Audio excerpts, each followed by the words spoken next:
Ada 10 hewan atau 10 binatang yang ada di muka bumi ini yang kata para ulama 10 itu akan masuk surga.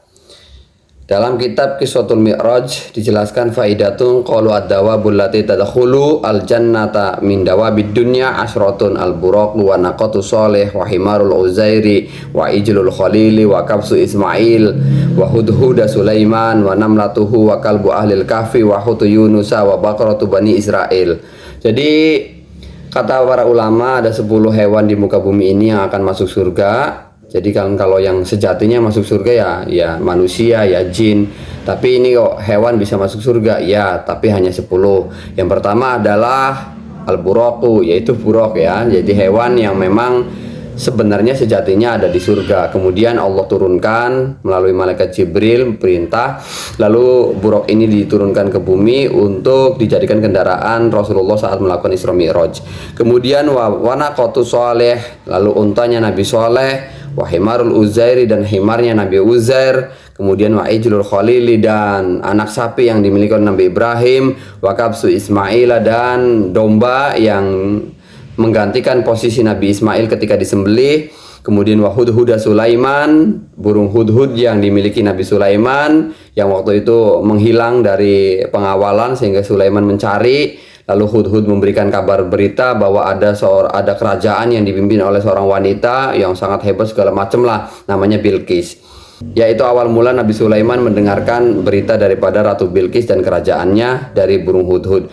Wa namlatuhu, dan juga semutnya Nabi Sulaiman, semut yang waktu ketika Nabi Sulaiman ingin berjalan menuju istananya Bilqis, mendapatkan istana semut, dan kemudian semut ini mengatakan sesuatu kepada prajuritnya, dan Nabi Sulaiman mendengarkan itu, memahami bahasanya, yaitu semut yang itu yang akan masuk surga. Wa kalbu ahlil kahfi, dan juga anjingnya ashabul kahfi yang ikut menemani atau mengawal pelarian daripada ashabul kahfi yang dikejar oleh raja yang zalim, sehingga berapa ratus tahun di dalam gua anjingnya standby ada di pintu gua, tidak lari kemana-mana, tidak mencari makan apapun, sehingga yaitu Allah masukkan juga ke dalam surga.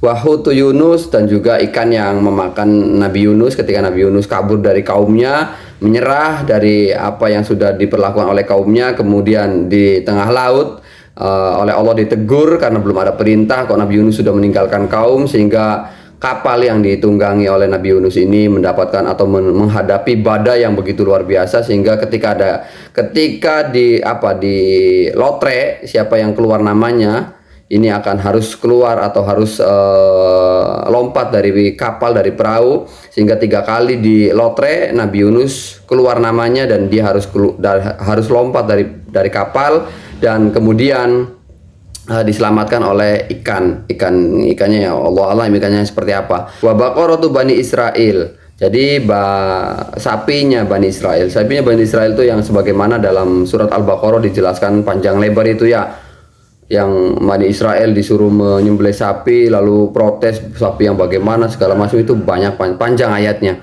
Oke, jadi itu saja. Nah, yang secara real bahwa itu memang dawa budunnya ya cuman 8. Yang 2 itu ya sebenarnya minal jannah, dari surga, yaitu kapsu Ismail, domba yang menggantikan posisi Nabi Ismail itu diambil dari surga. Jadi tidak nyata dari bumi, tapi karena sudah masuk ke bumi ya dianggap sebagai dawa budunnya, yaitu hewan dunia. Kemudian buraq juga sama, minal jannah, itu dari surga, tapi karena sudah turun ke bumi dijadikan kendaraan Rasulullah maka dianggap sebagai dawa budunnya. Nah, karena memang buraq itu ya memang minat dawa, karena kata Rasulullah warnanya putih, kemudian fauqal himar, postur tubuhnya di atas himar, wadunal bighol, dan di bawahnya bighol. Kemudian kata Rasulullah punya 2 sayap di 2 pahanya itu. Jadi ya memang hewan, hanya karena hewan surga sehingga tidak ada penyerupaan di bumi ini, nggak ada bentuknya seperti apa nggak. Wallahu a'lam bishawab, gitu kira-kira.